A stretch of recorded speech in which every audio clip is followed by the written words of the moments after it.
दोस्तों, हमारे चैनल कहानियां 2.0 में आपका स्वागत है।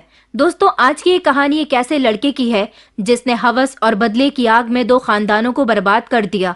लेकिन कहानी में आगे बढ़ने से पहले अगर आप हमारे चैनल पर नए हैं तो चैनल को सब्सक्राइब करके वीडियो को लाइक करें और कमेंट करके हमें बताएं कि आपने अब तक हमारी कितनी वीडियोस को देखा होगा। जिसने सबसे ज्यादा वीडियो देखी होंगी उसके कमेंट को मैं नेक्स्ट वीडियो में हाईलाइट करूंगी।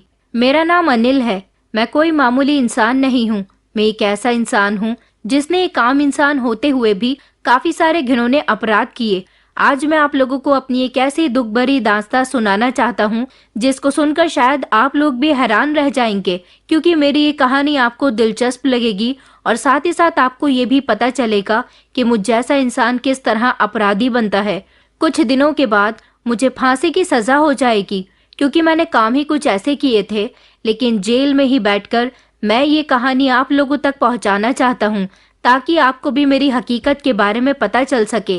दरअसल मैंने अपनी प्रेम कहानी को षड्यंत्र के साथ रच दिया था, जिसकी कड़ियां किसी की समझ में नहीं आ रही थी। लोग पागल हो गए थे कि आखिर गांव में यह सब कुछ क्यों और कैसे हो रहा था, और इसके इर्द गिर्द कौन कौन सी साजिशें आ रही थी। मैं अजगेन जैसे गांव का रहने वाला था। मेरी 2 बहनें थी और एक बीमार बूढ़ी माँ थी। पिता कई सालों पहले इस दुनिया को छोड़कर चले गए थे। मुझसे मेरी दोनों बहनें छोटी थीं और दोनों पढ़ाई कर रही थीं, लेकिन मैं अकेला कमाने वाला था, इसलिए उन दोनों को पढ़ाना मेरे लिए बहुत भारी काम था। वो गांव के सरकारी स्कूल में पढ़ने के लिए जाती थीं। मैं अपनी माँ का सबसे बड़ा बेटा था। मेरी उम्र 25 साल थी। मेरी एक बहन की उम्र 18 साल और दूसरी बहन की उम्र 13 साल थी। अभी हम लोगों पर माँ का साया बना हुआ था। मैं 16 साल का था जब मेरे पिताजी मुझे इस दुनिया से छोड़कर चले गए थे। जब मेरे पिताजी जिंदा थे तब मेरी जिंदगी बहुत अच्छी गुजर रही थी, लेकिन उनके जाने के बाद मेरी आज़ादी तो जैसे खत्म ही हो गई थी। पिताजी मुझ पर किसी तरह की कोई सख्ती नहीं करते थे। उन्होंने तो मुझ पर शिक्षा का भी दबाव नहीं डाला था। वैसे भी हमारे गांव में शिक्षा को ज्यादा महत्व दिया भी नहीं जाता था। मैं तो अपने पिताजी के सामने गांव के आवारा दोस्तों के साथ खेलता फिरता था। लेकिन जब मेरे पिताजी की मौत हो गई तब माँ ने मुझे जिम्मेदारियों के बारे में समझाया था। उनका हमेशा यही कहना था कि तुम्हारी 2 बहनें हैं, तुम्हें इनका ख्याल रखना है। उस समय मेरी दोनों बहनें बहुत ज्यादा छोटी थीं। माँ को अकेले ही अब हम तीनों की परवरिश करनी थी। मगर मैं इतना समझदार और बड़ा था कि अगर मैं कोई काम करना चाहता तो अपने ही गाँव में रहकर कोई ना कोई काम कर सकता था। काफी समय तक मेरी माँ ने लोगों के घरों में काम करके मेरा और मेरी बहनों का पेट भरा था। कुछ समय बाद जब माँ मुझ पर डांट डपट करती रही कि अनिल, कुछ तो काम कर लिया करो, तुम काम नहीं करोगे तो घर कैसे चलेगा। लोग मुझसे कहते हैं कि तुम्हें दूसरों के घरों में काम करने की क्या जरूरत है, तुम्हारा बेटा अब जवान हो रहा है, वो भी तो कोई काम कर सकता है। मुझे तेरी वजह से लोगों की बातें सुननी पड़ती हैं, और लोग सही तो कहते हैं। आखिर मैं कब तक दूसरों के घरों में झाड़ू बर्तन करती रहूंगी। गांव वालों की बातों में आकर मेरी माँ मुझ पर बहुत ज्यादा सख्ती करने लगी थी, इसलिए मैंने काम धंधा तलाश करना शुरू कर दिया था। वैसे तो मेरे लायक गांव में कोई काम नहीं था, लेकिन मैं खेतों में जाकर मजदूरी कर लिया करता था, जहां से मुझे 200 रुपये रोज मिल जाया करते थे। वो पैसे मैं अपनी माँ को लाकर दिया करता था तो माँ खुश हो जाती थी। उन पैसों से माँ को थोड़ा बहुत सहारा तो मिलता ही था। लेकिन जैसे जैसे मैं बड़ा होता गया, घर की जिम्मेदारियों का बोझ मुझ पर बढ़ता रहा था।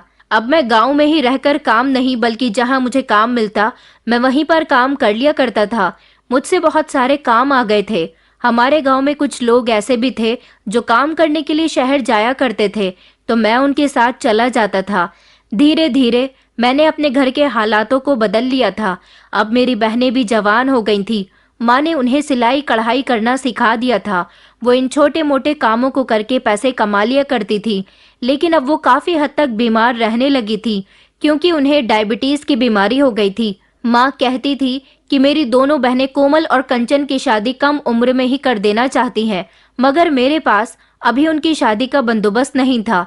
मैंने माँ से बोल दिया था कि जब मेरे पास शादी के लिए पैसा इकट्ठा हो जाएगा तो मैं उनकी शादी कर दूंगा।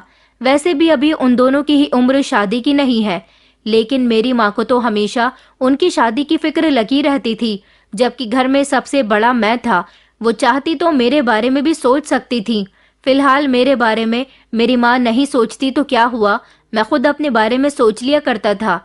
मैं जिस शहर में जाता वहाँ किसी न किसी लड़की को पटा लिया करता था और उसके साथ अपना मकसद पूरा कर लिया करता था। मेरा ज्यादातर यही काम था। लेकिन ना जाने क्यों हमारे गांव में रहने वाली एक लड़की मोहिनी से मुझे बेहद मोहब्बत हो गई थी। वो बहुत सुंदर थी और मेरी ही उम्र की थी। मैं उसे काफी दिनों तक तो दूर दूर से देखता रहता था। फिर कुछ समय के बाद मैंने सोचा कि फिर ऐसे कब तक चलता रहेगा, मुझे उससे कुछ भी करके बात करनी ही होगी, उसे अपने दिल का हाल बताना ही होगा। बड़ी मुश्किल से मैंने उससे बात करने की कोशिश की और फिर फाइनली मैंने उसे अपने दिल का हाल बता दिया था। वो पहली ऐसी लड़की थी जो मेरे दिल के तार को छेड़ गई थी। मुझे उससे एक अजीब सा लगाव और एक अजीब सी मोहब्बत हो गई थी।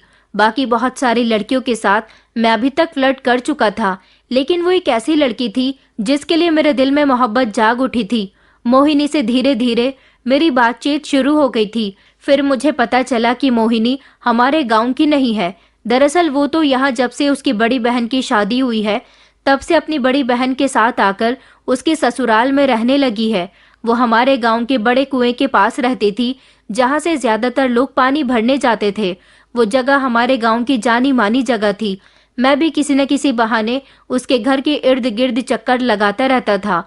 मुझे पता चल गया था कि उस घर में मोहिनी अपनी बहन सविता और अपने जीजा जी ऋषभ के साथ रहती थी। उसकी बहन का 1 साल का बेटा भी था जिसका नाम रोहन था, जो अक्सर अपने भांजे को घर से बाहर टहलाने के लिए आती थी और इसी बहाने हम दोनों एक दूसरे को देख लिया करते थे। लेकिन अभी तक मेरी उससे अकेले में कोई भी मुलाकात नहीं हुई थी। अब हम दोनों एक दूसरे से फोन पर बातें करने लगे थे क्योंकि मैंने उसे अपना नंबर दे दिया था।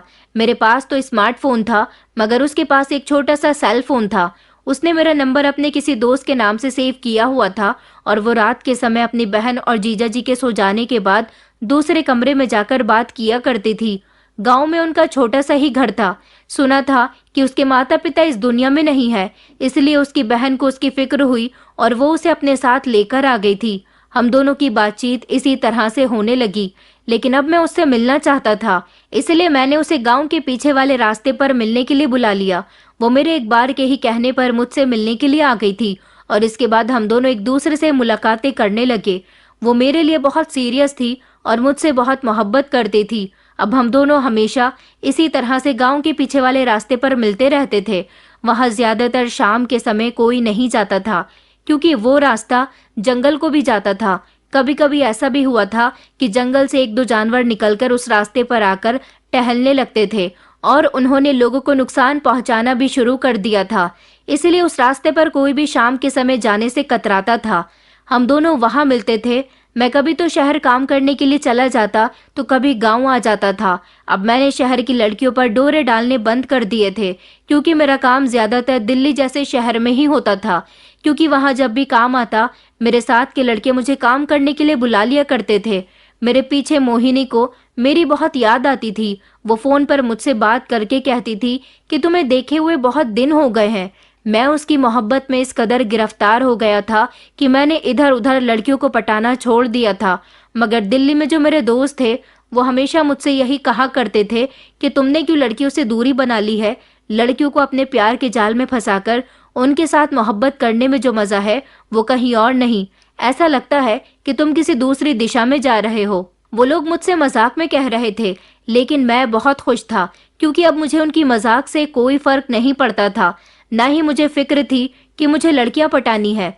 मैं जिसे पसंद करता था बस वो पट गई थी। मेरे लिए यही बहुत खुशी की बात थी। पहले मैं लड़कियों से दोस्ती सिर्फ अपना टाइम पास करने के लिए और अपना मतलब निकालने के लिए ही किया करता था, लेकिन अब मेरी मोहब्बत मुझे मिल गई थी। वो मुझसे बातें किया करती थी, इसलिए मैं उसके साथ खुश था। मुझे किसी दूसरी लड़की की जरूरत नहीं थी। मोहिनी में मुझे अपना पूरा संसार नजर आता था। मोहिनी और मेरी बातचीत को लगभग 4 महीने गुजर गए थे।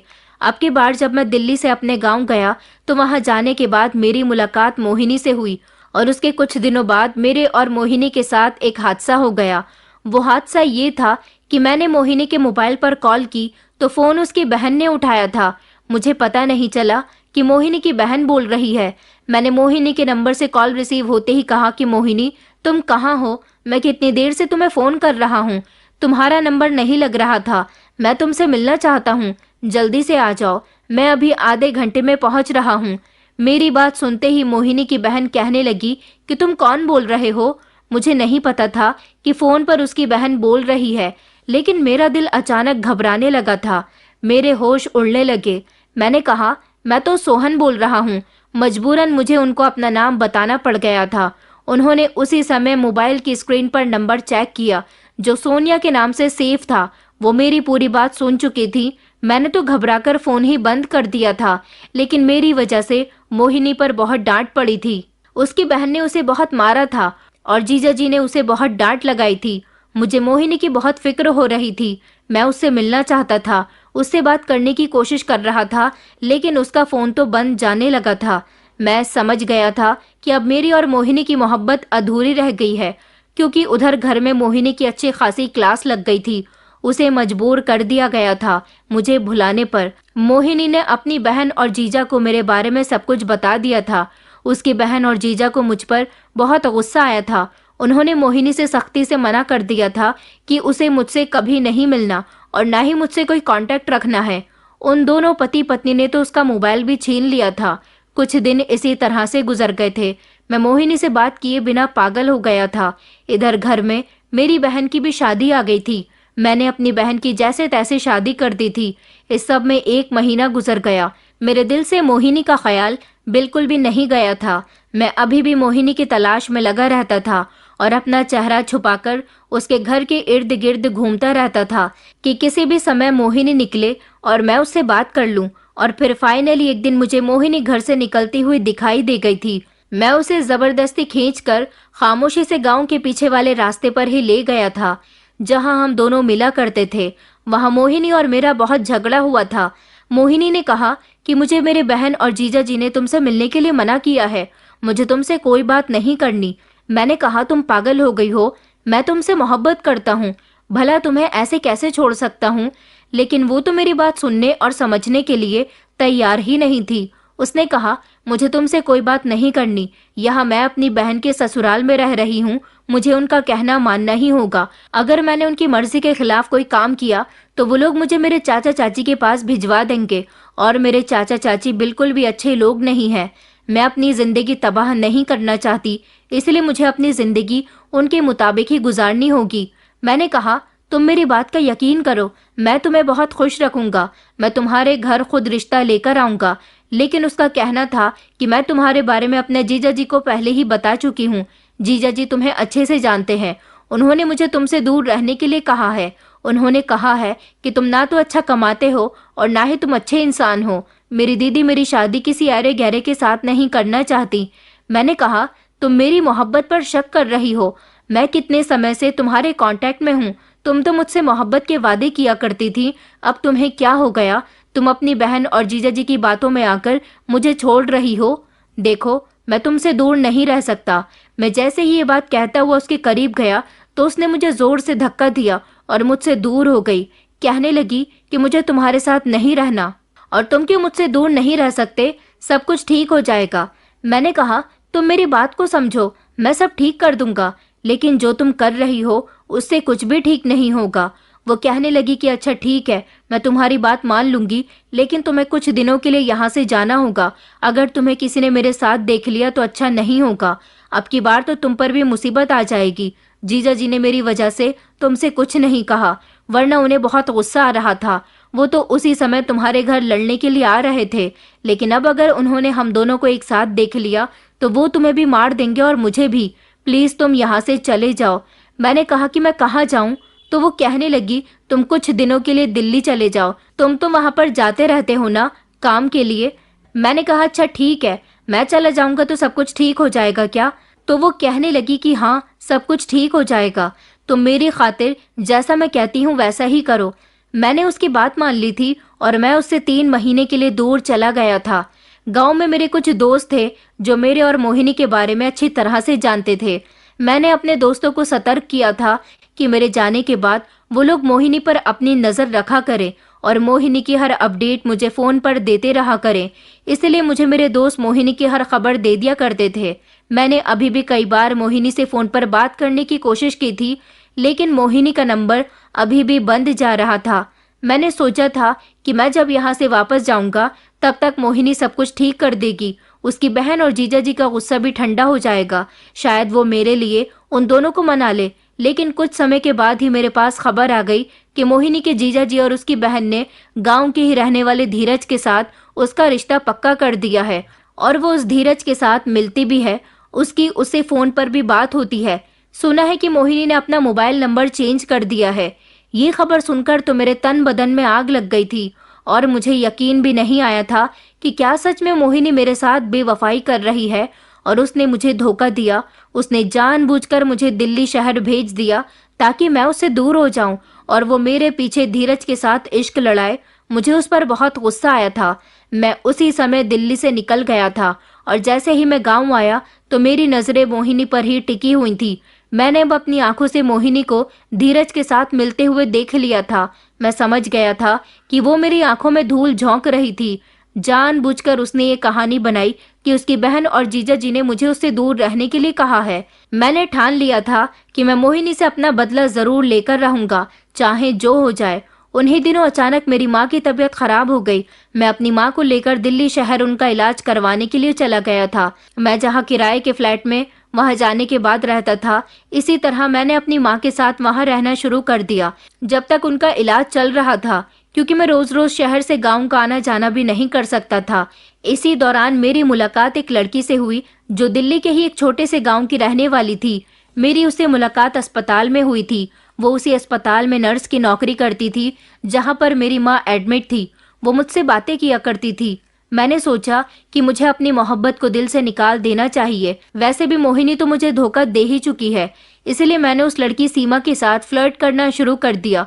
मैं उससे जैसा कहता वो वैसा ही किया करती थी। शायद वो ऐसी ही लड़की थी जिसे लड़कों के साथ दोस्ती करना पसंद था, लेकिन वो ये नहीं जानती थी कि मैं उसके साथ टाइम पास करूंगा तो इस दौरान उसे मुझसे मोहब्बत हो जाएगी। मैं उसकी बातों का पूरा फायदा उठाया करता था। अस्पताल में ही बातों के दौरान उसके साथ मेरा टाइम खूब अच्छा पास हुआ करता था। जब मेरी माँ डिस्चार्ज हो गई तो मैं काम पर जाता और फ्री टाइम में सीमा के साथ मजे लिया करता था, क्योंकि सीमा भी एक किराए के फ्लैट में अकेली रहती थी। मेरे साथ टाइम पास करते करते उसे मुझसे मोहब्बत हो गई और इसी टाइम पास में सीमा प्रेग्नेंट हो गई थी। माँ बिल्कुल ठीक हो गई थी और वो मुझसे बार बार गाँव जाने की बात करती थी। उनका कहना था कि मेरा यहाँ शहर में मन नहीं लगता। वहाँ गांव में मेरी 2 बहनें अकेली थी, उनको उनकी भी फिक्र लगी रहती थी, इसलिए मुझे माँ को गांव छोड़ने के लिए जाना था। इधर सीमा बार बार मेरा दिमाग खराब कर रही थी कि वो माँ बनने वाली है, मुझे उससे शादी करनी चाहिए, लेकिन मैं उससे शादी नहीं कर सकता था। ऐसी तो ना जाने कितनी लड़कियां थीं जिनके साथ मैं मजे ले चुका था। मोहब्बत तो मुझे सिर्फ मोहिनी से हुई थी, लेकिन वो भी मेरी मोहब्बत के काबिल न रही थी।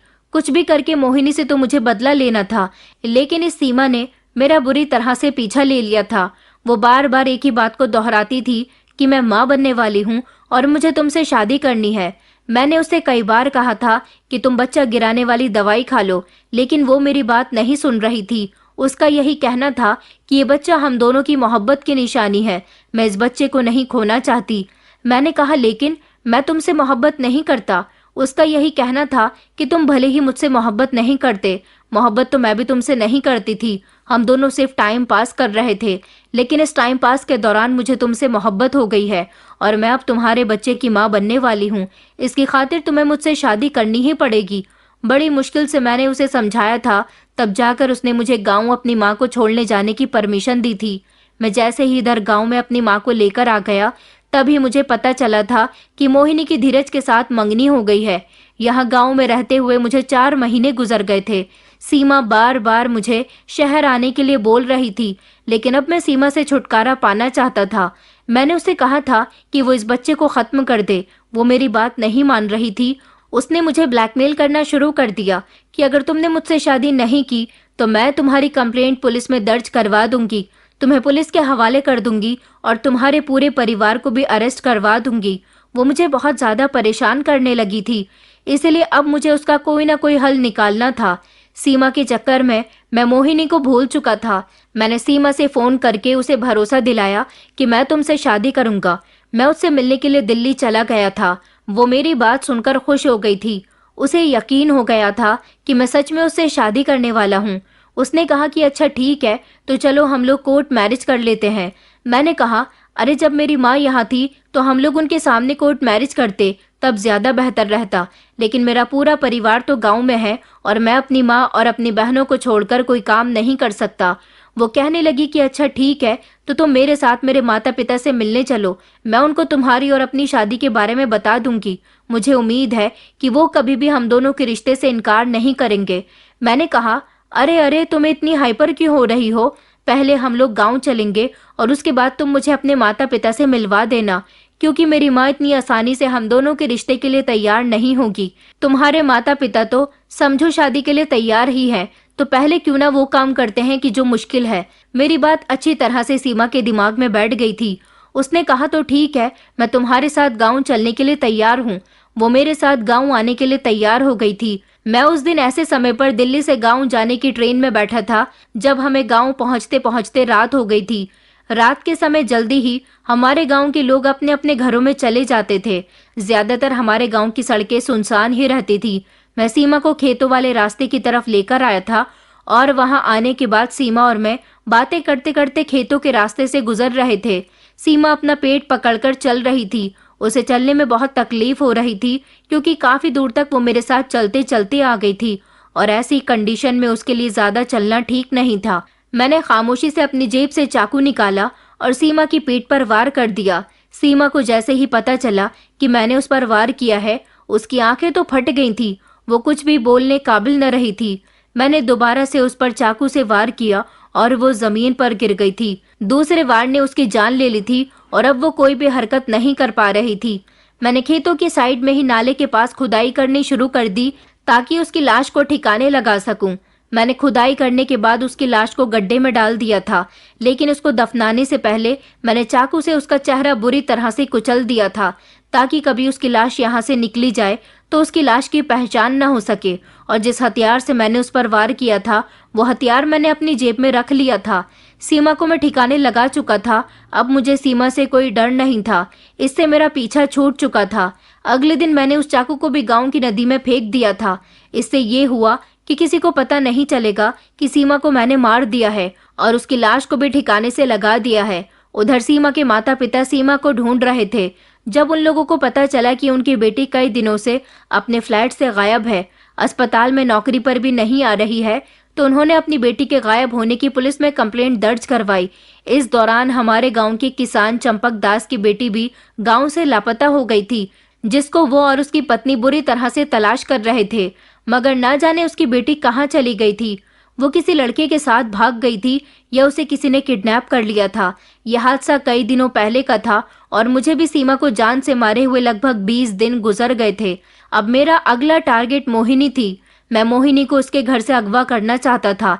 इसीलिए मैंने एक प्लान बनाया और रात के समय में मोहिनी की बहन के घर के पास एक पेड़ था, उस पर चढ़ गया। मैंने अपना चेहरा भी छुपा लिया था ताकि कोई मुझे पहचान न सके। मैं कपड़े में ढेर सारे कंकड़ इकट्ठे करके लाया था।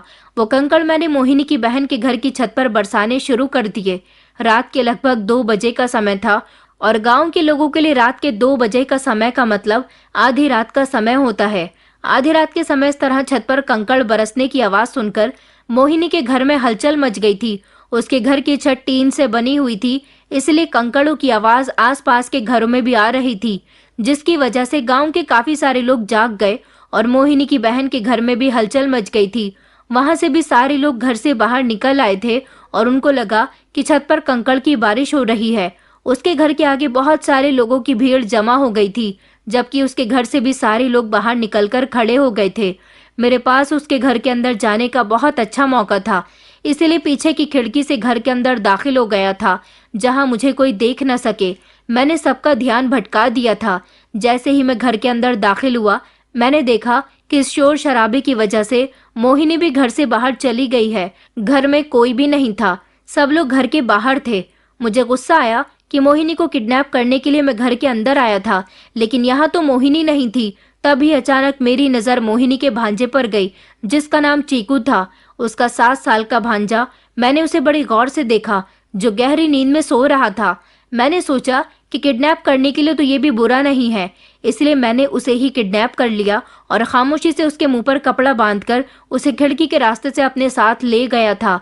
मैं उसे जंगल में ले गया और वहां ले जाकर मैंने उसे गला दबाकर जान से मार दिया और जंगल के अंदर ही मैंने उसकी लाश को भी सीमा की लाश की तरह खोदकर उसमें दबा दिया था।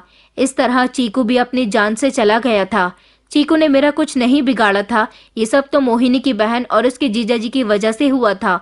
मोहिनी जब मुझे घर के अंदर नहीं मिली तो मैंने सोचा कि उसका भांजा भी मेरे लिए बुरा नहीं है। इस तरह मैं उसकी बहन और जीजाजी से बदला ले सकता हूँ, जिन्होंने मुझे मोहिनी से दूर कर दिया था। मोहिनी तो मेरे लिए बहुत अच्छी थी। मोहिनी तो तब से बदली थी जब से उसकी बहन और जीजाजी ने मुझे उससे दूर कर दिया था। इस तरह मैं उसकी जीजाजी और बहन से बदला ले सकता था। ये काम करने में मुझे सिर्फ 4.25 घंटे का समय लगा था। लेकिन जब मैं वापस मोहिनी के घर के बाहर आया तो अभी भी लोग हैरान थे कि आखिर ये पत्थर बरस कहाँ से रहे थे। अभी भी उसके घर के बाहर ढेर सारी भीड़ खड़ी हुई थी। पूरे गांव में ये बात आग की तरह फैल गई थी कि सिर्फ एक घर की छत पर ही कंकड़ों की बारिश क्यों हो रही है। मुझे जो काम करना था वो काम मैं कर चुका था। अभी भी मेरी नजर मोहिनी पर ही थी, लेकिन अब पूरे गांव में एक डरावना सा माहौल बन गया था, क्योंकि कुछ दिनों बाद ही खेतों के नाले के पास जहां मैंने सीमा को दफनाया था, वहां उस खेत के मालिक ने कोई काम करवाया था। और जब वहां खुदाई का काम शुरू हुआ तो पता चला कि उन लोगों के हाथ सीमा की लाश लग गई है। ये सब सुनकर तो मेरे होश उड़ गए थे। मैं बहुत डर गया था, इसलिए मैंने मोहिनी को कोई भी नुकसान पहुंचाना अभी ठीक नहीं समझा था। एक और दूसरी तरफ मोहिनी की बहन और उसका पति अपने बेटे को तलाश करने के लिए पुलिस को उसकी गुमशुदगी की कंप्लेंट दर्ज करवा चुके थे। गांव की पुलिस चीकू को ढूंढ रही थी और हर किसी से उसकी पूछताछ की जा रही थी। मुझे सुकून मिल रहा था कि मोहिनी, उसका जीजा और उसकी बहन तीनों ही बच्चे की तलाश में पागल हो रहे थे और उसकी याद में रो रहे थे, मगर वो तो इस दुनिया से जा चुका था। इधर सीमा की लाश जब मजदूरों को मिली तो उन्होंने पुलिस को फोन कर दिया था। सीमा की लाश अब पुलिस के हवाले पहुंच गई थी। पुलिस ने सीमा की लाश को फॉरेंसिक जांच के लिए भेज दिया था और गांव में ये बात फैल चुकी थी कि खेतों में नाले के पास मजदूर काम कर रहे थे। उसी समय उनको खुदाई के दौरान एक लड़की की लाश मिली है। गांव में एक दहशत का माहौल छा गया था। मैं अब ज्यादातर अपने घर के अंदर ही रहता था, क्योंकि मैं अब कोई होशियारी नहीं करना चाहता था। दोनों ही केस पुलिस के अंडर चले गए थे। मैं बहुत डर रहा था, मगर मुझे डरना नहीं था, इसलिए मैं गांव की ही आम जनता की तरह रह रहा था। गांव में डर का माहौल छाया हुआ था। एक तरफ चीकू का गायब होना और दूसरी तरफ अनजान लड़की की लाश मिलना, जिसके बारे में किसी को कुछ पता नहीं था। पुलिस ने सीमा की लाश की जांच पड़ताल करनी शुरू कर दी थी। उन्हीं दिनों चंपक दास को लगा कि जिस लड़की की लाश खेतों से बरामद हुई है वो उसकी भी तो बेटी हो सकती है, इसलिए वो अपनी पत्नी के साथ पुलिस के पास चला गया। और वहां जाकर जब पुलिस ने सीमा की लाश के कपड़े चंपक दास और उसकी पत्नी को दिखाए तो उन दोनों ने रोना शुरू कर दिया। उनको लगा कि ये उनकी ही बेटी है, क्योंकि सीमा की लाश का चेहरा भले ही मैंने बिगाड़ दिया था, लेकिन उसके कद काट और रंग रूप और कपड़ों की पहचान ने उनको ये यकीन दिला दिया था कि ये उनकी ही बेटी है। इसलिए वो लोग अपनी बेटी के मरने पर बुरी तरह से रो रहे थे और उनकी समझ नहीं आ रहा था कि उनकी बेटी के साथ ये सब किसने किया।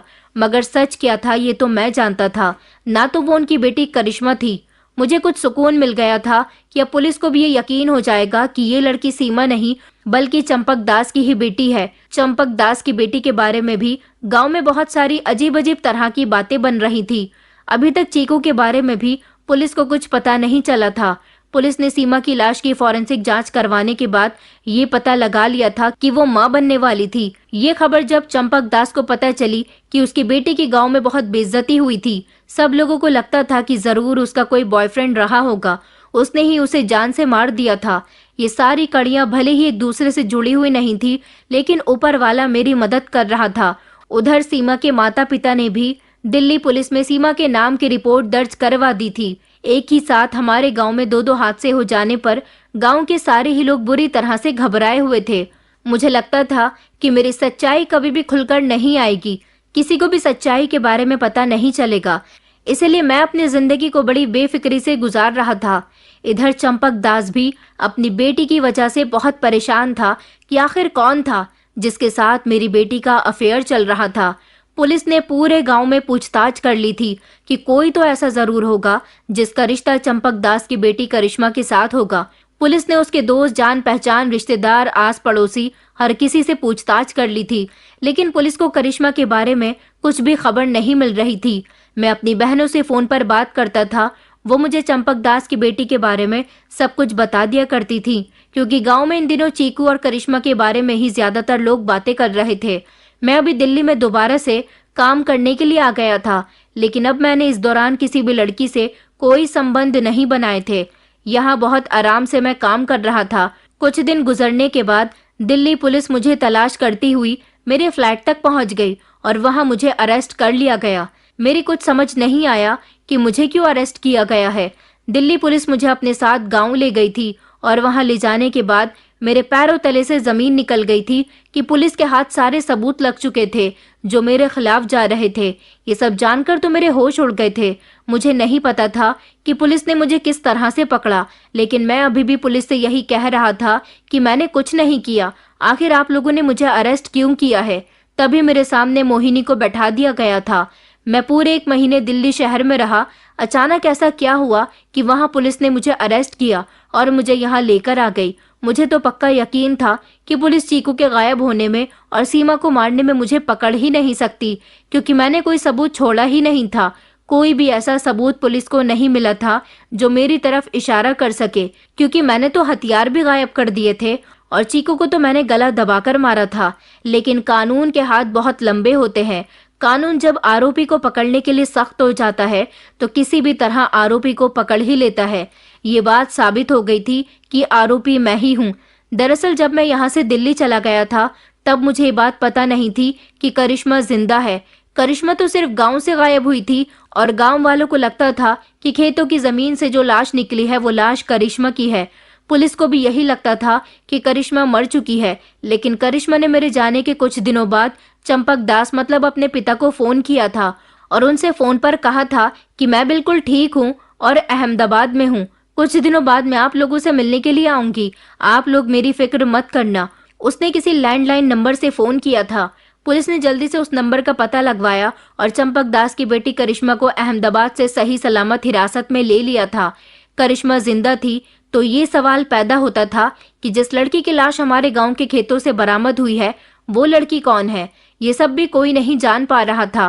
पुलिस अभी भी तफ्तीश करने में जुटी हुई थी। चंपक दास की बेटी करिश्मा पास के गांव में स्कूल पढ़ाने के लिए जाती थी। वो अपने पुराने क्लास फेलो के साथ अफेयर में थी। करिश्मा ये बात अच्छी तरह से जानती थी कि उसके माता पिता कभी भी जिस लड़के से वो मोहब्बत करती है उसके साथ उसकी शादी नहीं होने देंगे। इसलिए करिश्मा ने उस लड़के के साथ भागने का फैसला कर लिया था और वो यहाँ से भागकर अहमदाबाद जाकर उस लड़के के साथ शादी करने के बाद अपनी जिंदगी गुजार रही थी। उसे ये नहीं पता था कि चंपक दास उसे इधर पागलों की तरह ढूंढ रहा था और सीमा की लाश मिल जाने पर उसको और उसके परिवार को यही लगा था कि करिश्मा मर गई है। लेकिन अब पता ये चला था कि करिश्मा तो जिंदा है और ये लाश किसी और लड़की की है। करिश्मा ने अपने माता पिता से माफी मांग ली थी कि उसने उनको बिना बताए शादी कर ली और यहाँ से चली गई। उसे एक दिन याद आया कि कहीं उसके माता पिता कोई गलत कदम न उठा ले, इसलिए वो अपने माता पिता से मिलकर बात करना चाहती थी। लेकिन उसने सोचा कि एक बार वो उनसे फोन पर बात कर लेती है ताकि उसके माता पिता को तसल्ली हो जाए कि वो ठीक है। करिश्मा का केस तो सॉल्व हो चुका था। अब पुलिस वाले सीमा का पता लगा रहे थे। उन्हें तो ये भी नहीं पता था कि इस लड़की का नाम सीमा है और ये हमारे गांव की नहीं बल्कि दिल्ली में बसे एक छोटे से गांव की है। इधर पुलिस हर तरह से चीकू को ढूंढने की तलाश कर रही थी। चीकू दिल्ली पुलिस को कहीं नहीं मिल रहा था, इसलिए पुलिस ने मोहिनी की बहन के ससुराल वालों से भी पूछताछ कर ली थी। उनके जितने भी रिश्तेदार और जानने वाले लोग थे उनसे भी पूछताछ कर ली गई थी। लेकिन जब चीकू नहीं मिला तो सविता को अपनी बहन मोहिनी पर शक हुआ था, इसलिए उसने पुलिस स्टेशन जाकर पुलिस को बताया था कि मुझे शक है कि मेरी बहन ने ही मेरे बेटे को गायब करवा दिया है। ये खबर पुलिस को बड़ी ही चौंका देने वाली लगी थी। पुलिस ने सविता से पूछा था कि आपको अपनी बहन पर क्यों शक है, जबकि आपकी बहन तो आपके साथ ही रहती है। उसने बताया कि उस समय जब रात कंकड़ की बारिश हुई थी तब घर के अंदर मैं मोहिनी को चीकू के पास छोड़कर गई थी, तो फिर मोहिनी घर से बाहर कैसे आई और उसने चीकू को घर के अंदर कैसे छोड़ दिया। जब हम लोग वापस घर के अंदर गए तो चीकू घर में मौजूद नहीं था। मैंने मोहिनी से पूछा कि चीकू कहाँ है, तो वो मना करने लगी। मुझे इस बारे में कुछ नहीं पता, मैं भी तो उसके साथ बाहर गई थी। मुझे लगता है कि इसने मुझसे बदला लिया है। पुलिस फिर से हैरान हो गई थी कि आखिर मोहिनी सविता से किस बात का बदला ले सकती है। सविता ने पुलिस को बताया कि मेरी बहन का किसी लड़के के साथ अफेयर चल रहा था। उसने अपना नाम सोहन बताया था। उसने फोन वाली पूरी बात भी पुलिस को बता दी थी कि किस तरह से मेरा फोन आने के बाद उसने मोहिनी से फोन छीन लिया था और उसका मुझसे मिलना जुलना भी बंद करवा दिया था। मोहिनी के जीजा जी ने भी पुलिस को कुछ इसी तरह के बयान दिए थे, क्योंकि उसका शक भी मोहिनी पर ही जा रहा था। मोहिनी इस बात से इनकार कर रही थी कि मैंने कुछ नहीं किया। मैं भले अपने भांजे को किडनैप क्यों करवाऊंगी या उसके साथ कुछ भी गलत करूंगी। इस तरह मेरी बात खुलकर आई थी, क्योंकि फोन पर मैं अपना नाम सोहन सविता की बहन को बता चुका था। पुलिस को जिस जिस पर भी शक था, पुलिस ने उसके बारे में सारी जांच पड़ताल निकाल ली थी। लेकिन अब पुलिस को सविता और उसके पति के कहने पर मोहिनी पर शक होने लगा था।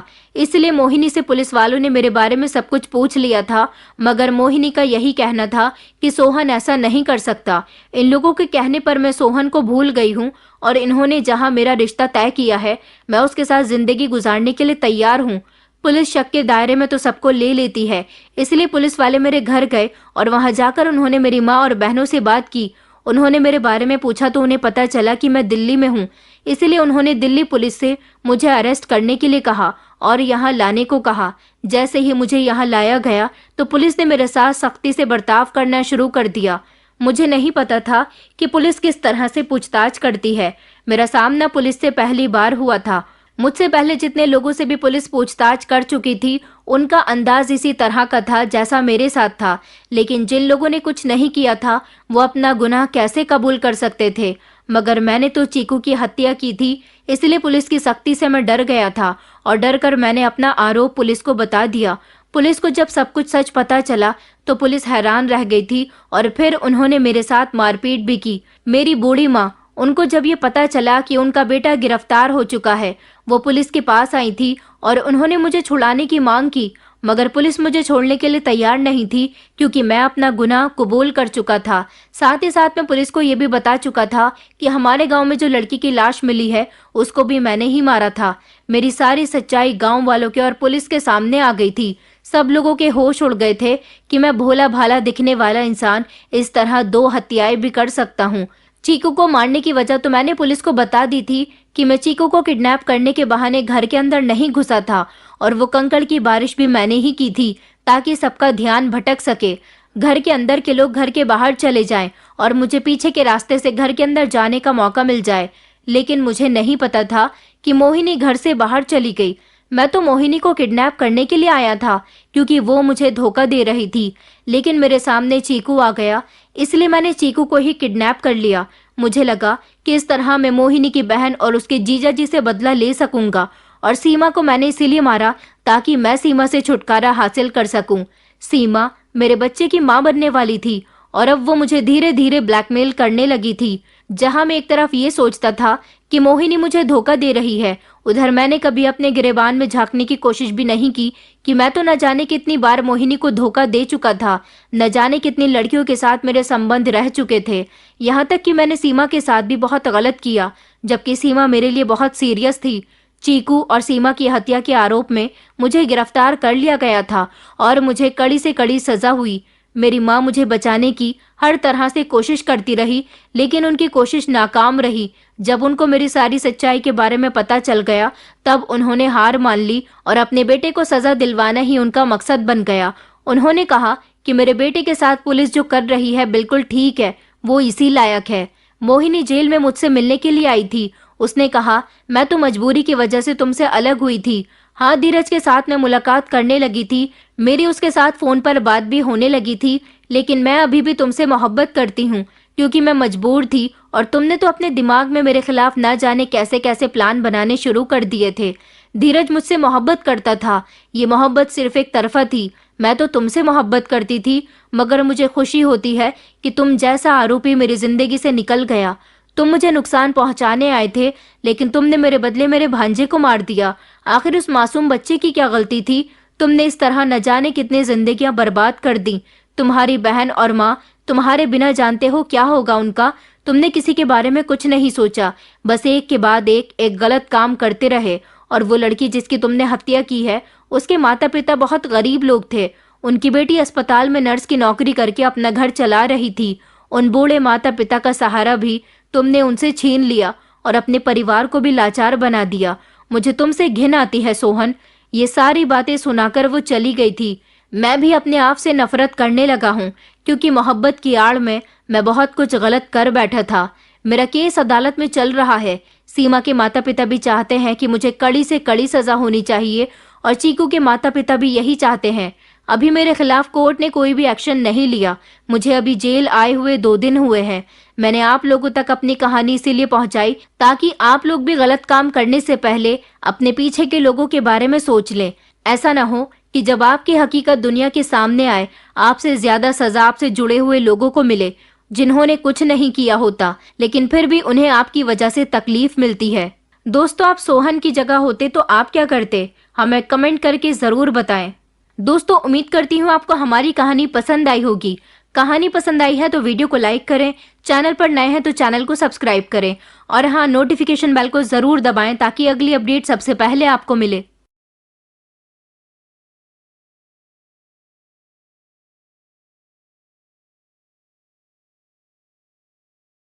मेरा नाम शिप्रा है।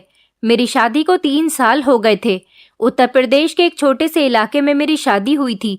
मैं बहुत पढ़ी लिखी थी, लेकिन मेरी शादी एक गरीब इंसान के साथ हो गई थी।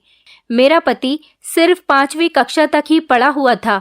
मेरा पति पहले मेहनत मजदूरी करता था, लेकिन अब उसे एक अच्छी जगह नौकरी मिल गई थी। वो एक जगह पर सिक्योरिटी गार्ड की नौकरी करते थे, जिससे महीने की सैलरी हमें 40,000 रुपये मिलती थी। मैं तो शुरू से ही बहुत समझदार थी और मैंने हर चीज पर सब्र करना सीखा था। मैं बहुत हिसाब से चलती थी और इसी वजह से घर के खर्चों में भी कभी कोई कमी नहीं आ सकी थी। मेरे पति मेरी इस क्वालिटी की तारीफ किया करते थे।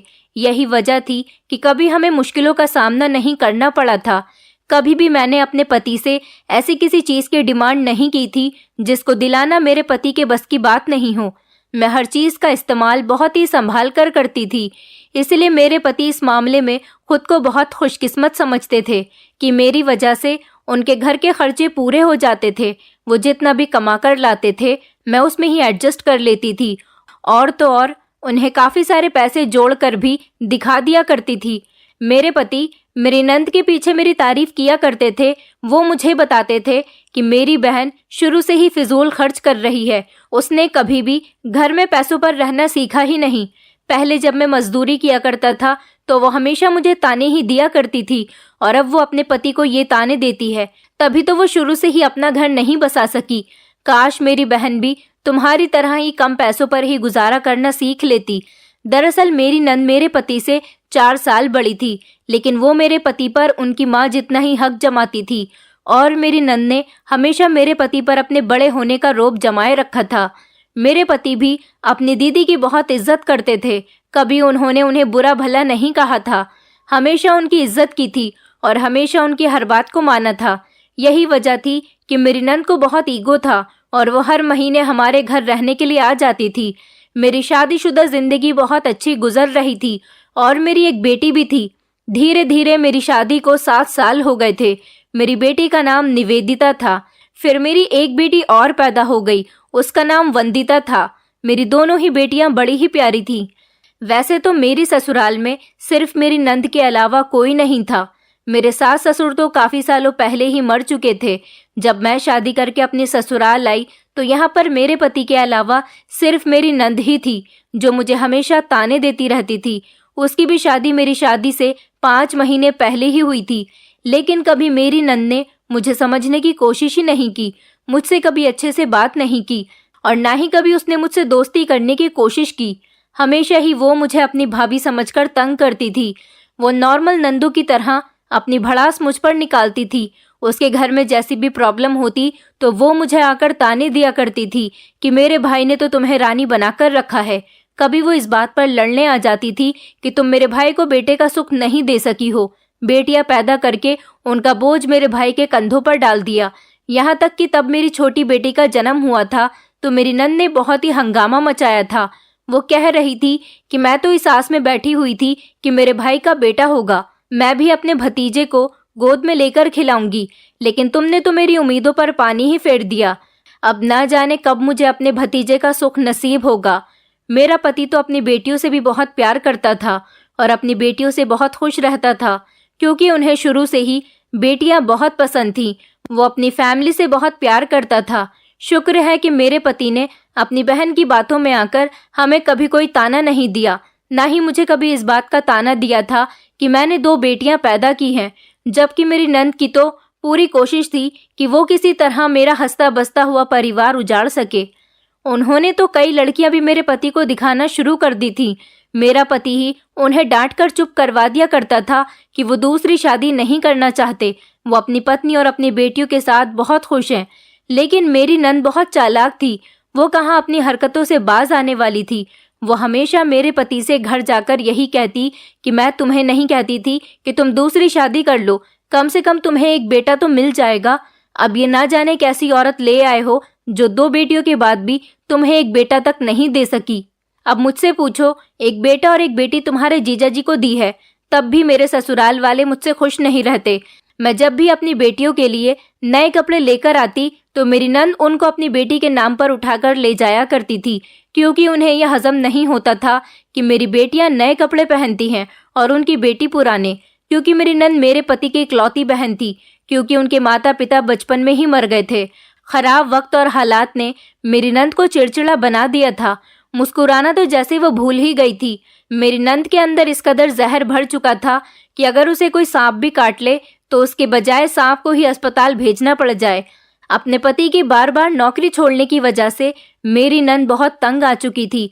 लड़ाई झगड़ा होने के बावजूद अब वो अपने पति से बहुत ज्यादा नाराज हो चुकी थी।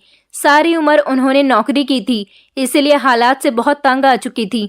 उसके बाद अपना सारा सामान पैक करके अपने दोनों बच्चों को लेकर वो हमारे घर में शिफ्ट होना चाहती थी। इसीलिए मेरी नंद काफी टाइम से तैयारी में लगी हुई थी।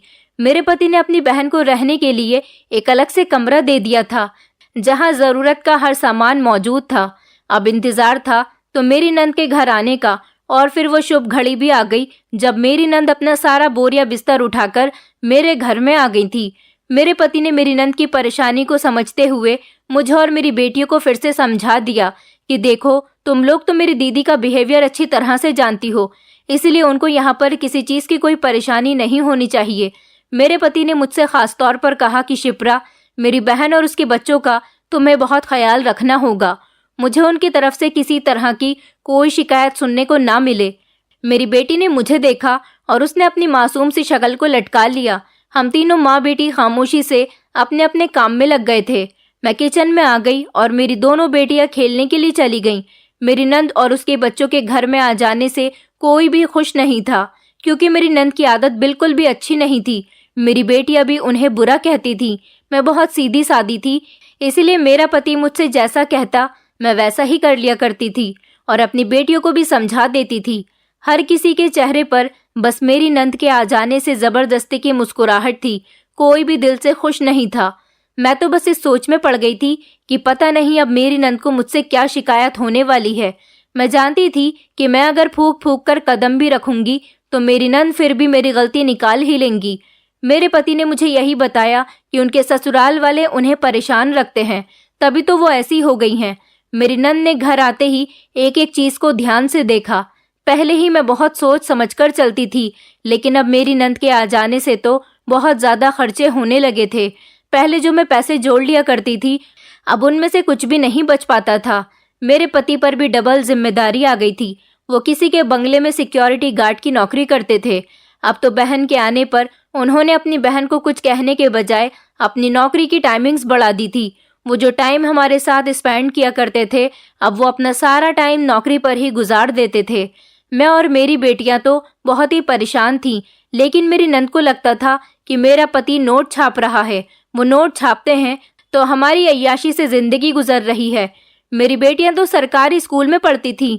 मेरी नंद ने मेरे कपड़ों पर कब्जा जमा लिया था, और तो और वो मेरी बेटियों के कपड़े अपनी बेटी को पहना दिया करती थी। कहती थी कि मैं तो अपने बच्चों के कपड़े ही नहीं बनाती हूँ, अगर मेरा पति मुझे पैसे दे तब तो मैं कपड़े बनाऊं ना, और बस अपने भाई के सामने रोना शुरू कर देती थी। मुझे अपनी नंद का इस तरह से रोना झूठा ही लगता था। मेरी बेटी को भी ये सब कुछ बहुत बुरा लगता था। मेरी बेटी कहती थी कि मम्मी, बुआ झूठे आंसू बहा रही है। लेकिन मैं अपनी बेटियों को डांट दिया करती थी। मैंने शुरू से ही अपनी बेटियों को ट्यूशन पढ़ाया था, क्योंकि मैं खुद भी पढ़ी लिखी थी। लेकिन अब सुबह शाम काम करते करते मैं बहुत ज़्यादा बिजी रहने लगी थी और मुझे अपनी बेटियों को पढ़ाने का बिल्कुल भी टाइम नहीं मिलता था। मेरी नंद मुझे 1 मिनट को भी बैठने नहीं देती थी, कोई ना कोई काम बताती ही रहती थी। मेरा पति भी ये सब कुछ नोटिस कर रहा था। वो मुझे इशारे से सब्र करने के लिए कह दिया करता था। फिर धीरे धीरे मेरी ननंद जो मेहमान बनकर आई थी, वो घर की मालकिन बन गई थी और हमसे ज्यादा तो हमारे घर पर मेरी नंद का राज रहने लगा था। उसके बच्चों ने मेरी बेटियों के कमरे पर कब्जा जमा लिया था और मेरे पति थे कि उनसे कुछ कहते ही नहीं थे। मेरी नंद का पति भी बहुत चालाक था। उसने भी ये चाल अच्छे से समझ ली थी कि मुफ्त का कैसे खाना है। इसलिए जब भी वो मेरी नंद को लेने के लिए घर आते तो किसी न किसी बहाने से लड़ाई करके वापस उन्हें हमारे घर पर ही छोड़ जाते थे। यहाँ तक कि मेरी नंद ने तो रोना धोना मचा दिया था कि मेरे बच्चों की पढ़ाई लिखाई का खर्चा कौन उठाएगा। मेरे पति को अपनी बहन पर रहम आ गया और उन्होंने हमारे बारे में कुछ भी सोचे बगैर कि उनके खुद के बच्चे भी पहले से ही सरकारी स्कूल में पढ़ रहे हैं, फिर अपनी बहन के 2 बच्चों की भी जिम्मेदारी उठा ली। मेरी नंद मेरी हर चीज पर कब्जा जमा लिया करती थी। मेरी हर चीज मेरी कम और मेरी नंद की ज्यादा हो गई थी। इसी तरह से मेरे बच्चों की चीजें भी उनसे छीन ली गई थी। मैं अपने सामान को बहुत संभाल कर रखती थी, लेकिन मेरी नंद ने मेरा हर सामान खराब कर दिया था। मैं अगर इस बारे में अपने पति से शिकायत करती तो वो मुझे समझा दिया करते थे, और अगर मेरी बेटियों के भी खिलौने मेरी नंद के बच्चे तोड़ देते, जब मेरी बेटियां अपने पिता से इस चीज की शिकायत करती तो मेरे पति अपने बच्चों को भी समझा देते थे कि बेटा, तुम्हारे सर पर तो पिता का साया है, उनके पिता तो कभी उनका हाल चाल भी नहीं लेता, इसीलिए तुम लोग मुझसे कोई सवाल जवाब मत किया करो। मेरी नंद की वजह से तो कई घर बर्बाद हो चुके थे। हमारे मोहल्ले की कई औरतें मेरी नंद की चापलूसी की वजह से उनसे अपने दुख दर्द बांटने के लिए आ जाती थीं। मेरी नंद की तो पहले से ही झूठ बोलने की और बात को इधर से उधर करने की आदत है, इसलिए उन्होंने अपनी इस आदत का खूब इस्तेमाल किया और ना जाने कितने मोहल्ले की औरतों के घर खराब कर दिए। अब वो हर टाइम मेरी बेटियों के पीछे पड़ी रहती थी, यही कहती थी कि अपनी माँ का हाथ बटाया करो। लेकिन मैं तो अपनी बेटियों से काम करवाना नहीं चाहती थी, क्योंकि मेरी बेटियों की उम्र पढ़ाई लिखाई की और खेल कूद की थी। वो खुद को तो नहीं देखती थी कि जब से हमारे घर आई थी एक काम को हाथ भी नहीं लगाया था, और ना ही अपनी बेटी को किसी काम के लिए कहती थी। बस हमेशा अपनी भाभी पर हुक्म चलाती रहती थी। मेरी बेटी को पढ़ने लिखने के बजाय घर के कामों की एडवाइस दिया करती थी, जबकि उनकी बेटी ने तो घर के किसी काम को हाथ तक नहीं लगाया था। मेरी नंद की बेटी मेरी बेटियों से कहती कि मैं तो अपने पापा के घर जाकर ही काम करूंगी, ये तो मेरे मामा का घर है और मैं यहाँ पर मेहमान बनकर आई हूँ। कभी कभी तो मेरी बेटी को भी गुस्सा आ जाता था और वो कहती थी कि तुम मेहमान नहीं हो, मेहमान तो कभी कभी का होता है, जबकि तुम लोगों को तो हमारे घर पर आए हुए 2.5 साल हो गए। मेरी बेटी की इतनी सी बात पर मेरी नंद ने बहुत ही हंगामा मचाया था। उनके दिल को तब तक सुकून नहीं मिला जब तक उन्होंने मेरी बेटी को उनके पिता से डांट नहीं पड़वा दी। मेरा पति अपने बच्चों के लिए अगर कोई खाने की चीज लेकर आता तो मेरी नंद ही सबसे पहले बढ़कर उसको ले लिया करती थी और बड़ी चालाकी से अपना और अपनी बेटियों का हिस्सा निकाल लिया करती थी। कभी तो हमारे लिए खाने की चीज बच जाती थी तो कभी नहीं बचती थी।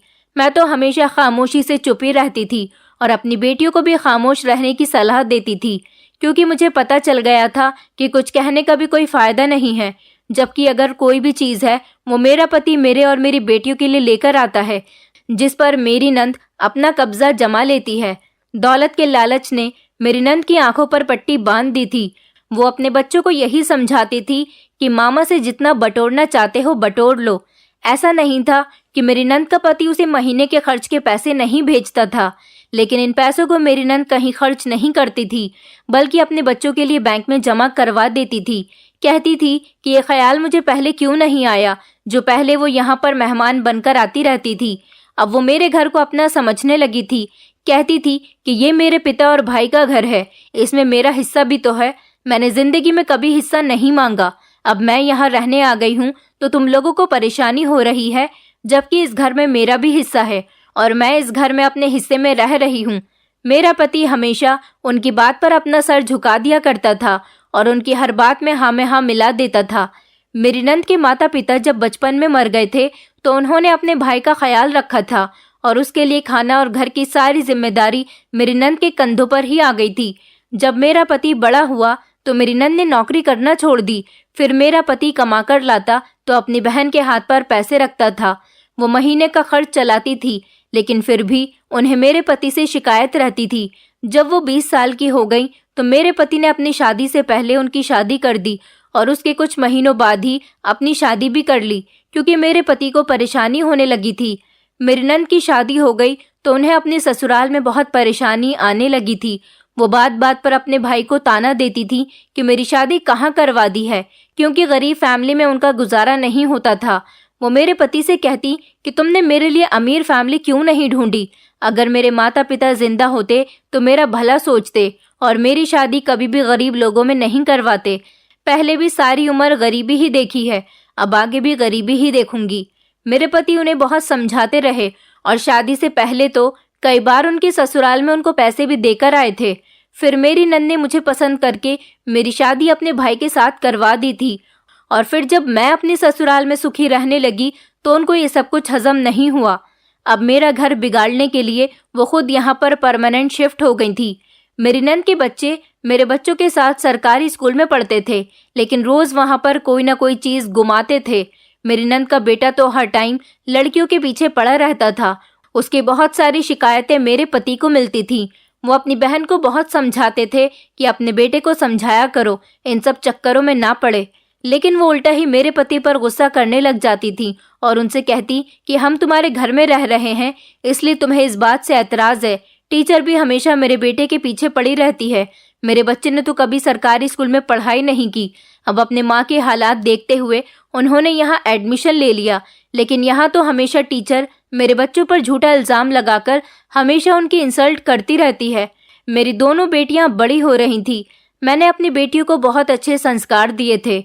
अपनी बेटियों के जवान होते ही मैंने उनका घर से निकलना बिल्कुल बंद कर दिया था। वो सिर्फ पढ़ाई करने के लिए ही घर से निकलती थी। मेरी नंद को ये बात बिल्कुल अच्छी नहीं लगती थी कि उनकी बेटी में बिल्कुल भी संस्कार नहीं है। मेरी नंद का लड़का अब अपनी रोज रोज की शिकायतों से वो तंग आ चुका था। इस वजह से वो अपनी माँ से लड़ाई करके अपने पिता के पास रहने के लिए चला गया था। दरअसल मेरे पति उसकी हर चीज पर नजर रखते थे। उसे आवारा लड़कों के साथ घूमने नहीं देते थे, ना ही उसे आवारागर्दी करने देते थे। वो अपने पिता के पास चला गया था। मेरी नंद यहाँ अपनी बेटी के साथ अकेली रह गई थी। वो अपने बेटे को बहुत याद करती थी। मेरा तो मन चाह रहा था कि वो भी अपने बेटे के साथ चली जाए। मोहल्ले की औरतें भी मुझे हिम्मत देती थी कि इतनी चालाक नंद के साथ तुम्हारा गुजारा कैसे होता है, ये तो रोज नए फसाद पैदा करने वाली औरत है। तुम्हारा घर उसने कैसे बसने दिया हुआ है, तुम्हें तो ये खूब तंग करती होगी। क्योंकि मेरी नंद ने मोहल्ले में आते ही कई घर बर्बाद कर दिए थे। मेरा पति तो शुरू से ही उनकी हाँ में हाँ मिलाता आया था और उस हिसाब से मुझे भी अपनी नंद की जी हुजूरी करनी पड़ती थी। वक्त गुजरने लगा था, लेकिन मेरी नंद अभी तक यहाँ से जाने का नाम नहीं ले रही थी।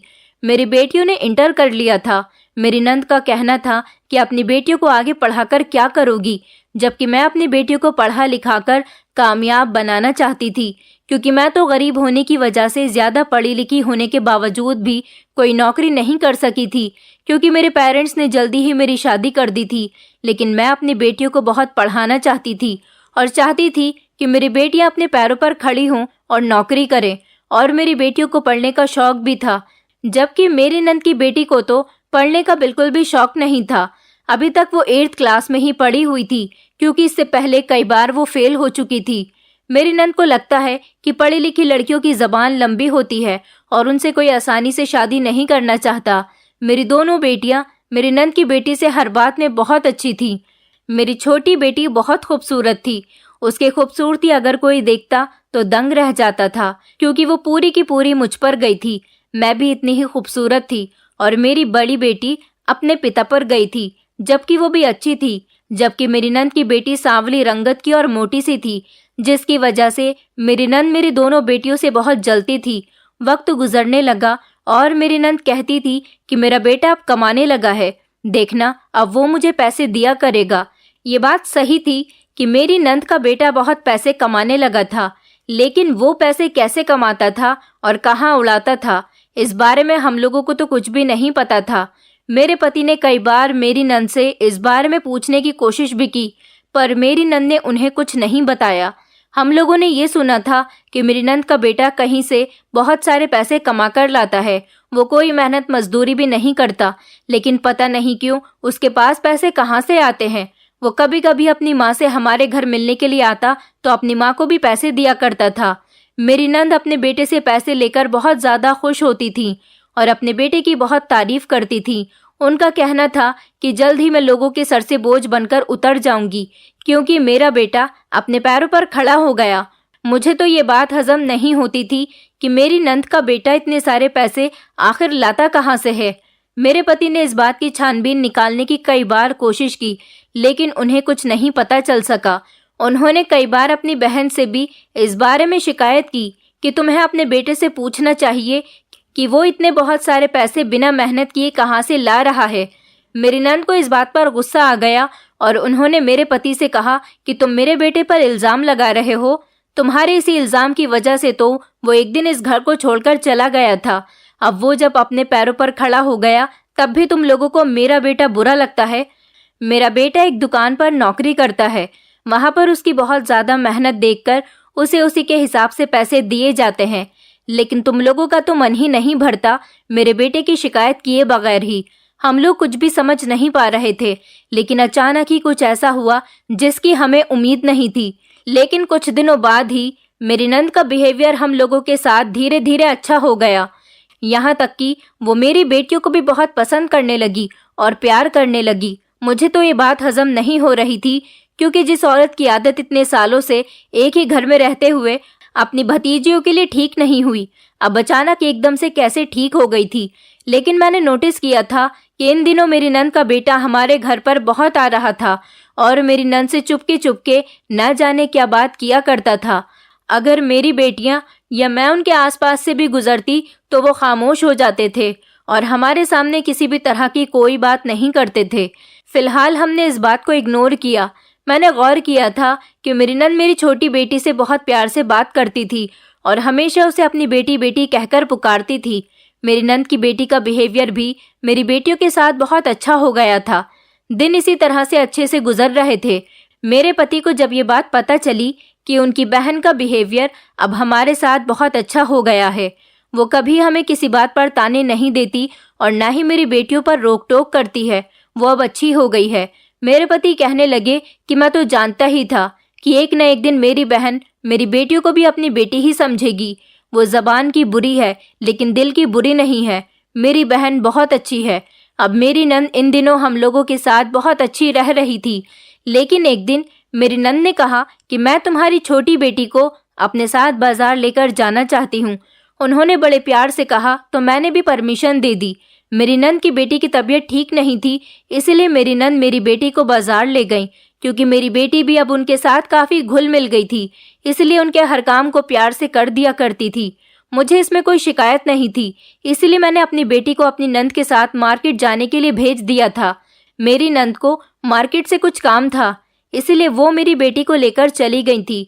मेरी बड़ी बेटी अपने कमरे में बैठी हुई पढ़ाई कर रही थी, लेकिन छोटी बेटी जा चुकी थी। मेरी नंद ने कहा था कि मुझे सिर्फ 2 घंटे का काम है मार्केट से, लेकिन मेरी नंद को तो मार्केट गए हुए 2 से 3 घंटे हो गए थे, पर वो अभी तक नहीं आई थी। हद ये हो गई कि रात के 8 बज गए, लेकिन मेरी नंद अभी तक नहीं आई थी। मैं उनका बेसब्री से इंतज़ार कर रही थी और मुझे अपनी नंद से ज़्यादा अपनी बेटी की फिक्र हो रही थी, क्योंकि मैंने कभी भी अपनी बेटियों को ज़्यादा घर से बाहर नहीं जाने दिया था। वो मेरे साथ ही जाया करती थी। रात के 9 बजे जब मेरे पति खाना खाने के लिए घर आए, मैंने अपने पति को ये बात बताई तो वो भी बहुत परेशान हो गए थे। मेरे पति कहने लगे कि जब 1-2 घंटे के काम को कहकर गई है तो फिर कुछ ज़्यादा ही टाइम हो गया, अभी तक तो उन्हें घर लौट आना चाहिए था। अब तो रात भी काफ़ी हो गई। मेरे पति ने उनका नंबर भी ट्राई किया, लेकिन उनका नंबर तो लग ही नहीं रहा था। फिर इंतज़ार करते करते मेरे पति मेरी नंद के ससुराल चले गए कि कहीं मेरी नंद मेरी बेटी को लेकर वहाँ तो नहीं चली गई, लेकिन वहाँ पता चला कि मेरी नंद तो वहाँ गई ही नहीं है। यहाँ तक कि मेरे पति ने मार्केट भी देख लिया था। अब मेरे पति को मेरी नंद और मेरी बेटी कहीं नज़र नहीं आई थी। मेरे पति घर वापस आ गए थे। हम लोग बहुत ज़्यादा परेशान हो रहे थे। मेरा दिल अपनी बेटी के लिए सबसे ज्यादा परेशान था, जबकि मेरी नंद की बेटी को अपनी माँ की कोई फिक्र नहीं थी। वो तो बड़ी बेफिक्री से अपने कमरे में सोई हुई थी। जब रात के 10:30 बज गए तो अचानक हमारे घर के दरवाजे पर दस्तक हुई। मेरी जान में जान आ गई थी। जल्दी से मैं दरवाजा खोलने के लिए भागी तो ये देखकर मेरे होश उड़ गए थे कि मेरी नंद घर पर अकेली ही आई थी और उनकी हालत बहुत बुरी हो रही थी। वो बुरी तरह से रो रही थी। मैं उनसे रोने की वजह पूछ रही थी और वो कुछ बता ही नहीं रही थी, बस रोए चली जा रही थी। मैं अपनी नंद को देखकर परेशान हो गई और फिर उनसे ही सवाल कर बैठी कि मेरी बेटी कहाँ है, उसके बारे में तो मुझे कुछ बताओ, मेरा दिल बहुत परेशान हो रहा है। फिर उन्होंने मुझे गले से लगाया और खूब रोने लगी और कहने लगी, तुम्हारी बेटी न जाने कहाँ चली गई। मैं जब उसे मार्केट लेकर गई और मैं सामान खरीद रही थी तो तुम्हारी बेटी पीछे ही पीछे गायब हो गई। मुझे तो अच्छे से याद है, वो मेरे पीछे ही खड़ी हुई थी। मैंने उसको सारे बाजार में ढूंढ लिया लेकिन उसका कहीं भी कुछ पता नहीं लगा। मुझे तो लगता है कि तुम्हारी बेटी अपने किसी आशिक के साथ चली गई, लेकिन मैं ऐसी बात खुलकर नहीं कह सकती क्योंकि तुम लोग तो मुझ पर ही इल्जाम लगा दोगे कि मैं तुम्हारी बेटी को छोड़कर आई हूँ। क्या पता तुम्हारी बेटी ही मौका ढूंढ रही हो कि कब वो घर से बाहर निकले और उसको भागने का मौका मिल जाए। मुझे अपनी बेटी के बारे में ये बात सुनकर बहुत गुस्सा आ रहा था। मैंने फौरन ही अपने नंद के मुंह पर थप्पड़ दे मारा और कहा कि मेरी बेटी ऐसी बिल्कुल भी नहीं है। मुझे बताओ कि मेरी बेटी कहाँ है। मैं जोर जोर से रो रही थी। मेरे पति ने भी अपनी बहन से सवाल किया कि तुम मेरी बेटी के बारे में ऐसा कैसे कह सकती हो, बताओ वो कहाँ पर है और किस जगह पर वो गायब हुई थी। मेरी नंद ने मेरे पति को सब कुछ बता दिया कि वो किस जगह से गायब हुई थी। मेरे पति अपने कुछ दोस्तों को लेकर उस जगह पर चले गए। मेरी बेटी को बहुत ढूंढा लेकिन मेरी बेटी कहीं भी नहीं मिल रही थी। मेरा तो अपनी बेटी के लिए रो रो कर बुरा हाल हो गया था, जबकि मेरी नंद की आंखों में भी आंसू थे, लेकिन मैं कुछ नहीं कर सकती थी। मेरी बेटी कहीं नहीं मिल रही थी। मेरे पति ने फिर हार कर मेरी बेटी के गुमशुदा होने की रिपोर्ट पुलिस में लिखवा दी थी। रात काफी हो गई थी। हम लोग जागते जागते अपनी बेटी का इंतजार भी कर रहे थे और दरवाजे पर ही बैठे रो रो कर मेरा बुरा हाल हो गया था। मेरी बड़ी बेटी भी मुझसे लिपट कर रो रही थी और अपनी छोटी बहन को याद कर रही थी। मेरी कुछ समझ नहीं आ रहा था कि अचानक हमारे ऊपर ये इतना बड़ा परेशानी का पहाड़ कैसे टूट पड़ा। मेरे पति भी सुबह के टाइम पर ही घर आए थे। उन्होंने बताया कि उन्होंने मेरी बेटी का फोटो मोबाइल से पुलिस वालों को दे दिया और कहा है कि उसे ढूंढने की तलाश शुरू करें। लेकिन न जाने क्यों ये बात सुनकर मेरी नंद के होश उड़ गए थे और वो मुझसे कहने लगी कि तुम्हें पुलिस में रिपोर्ट लिखवाने की क्या जरूरत थी, एक बार मुझसे भी तो पूछ सकते थे। अपनी नंद की ये बात सुनकर तो मेरे पति हैरान रह गए थे और उन्होंने कहा था कि सारी रात मुझे उसको ढूंढते हुए हो गई, अब वो कहीं नहीं मिल रही तो हार कर मुझे पुलिस के पास ही जाना पड़ा था। इसी तरह से दिन निकल आया था, लेकिन मेरी बेटी अभी तक घर नहीं आई थी। सुबह के 11 बज चुके थे जब अचानक पुलिस की मेरे पति के पास कॉल आई। मेरे पति तभी पुलिस स्टेशन चले गए। मैं अपने पति के साथ पुलिस स्टेशन जाना चाहती थी, लेकिन उन्होंने मुझे जाने से रोक दिया। लेकिन मैंने देखा कि मेरी नंद बहुत ज्यादा परेशान है। मुझे लगा कि शायद वो इस बात पर शर्मिंदा हो रही हैं कि उनकी वजह से मेरे पति और मैं उनसे बात नहीं कर रहे। मेरे पति को पुलिस स्टेशन गए हुए 2 घंटे हो गए थे, लेकिन हैरानी की बात ये थी कि जब मेरे पति 2 घंटे बाद घर आए तो मेरी बेटी उनके साथ थी। हम लोग बहुत खुश हुए थे। मैंने भगवान का शुक्र अदा किया। मेरी बेटी घर आते ही मेरे गले से लग गई और फूट फूट कर रोने लगी। मैं अपनी बेटी को बड़ी गौर से देख रही थी। मेरी बेटी की बहुत बुरी हालत हो रही थी। मेरी नंद भी अपने कमरे से बाहर निकल कर आई। वो मेरी बेटी से मिलने के लिए उसके करीब ही आ रही थी कि तभी अचानक मेरे पति ने आगे बढ़कर उन्हें हाथ से पीछे किया और कहने लगे कि खबरदार, अगर मेरी बेटी को छूने की कोशिश भी की तो। मैं ये सब देखकर हैरान हो गई थी कि आज मेरे पति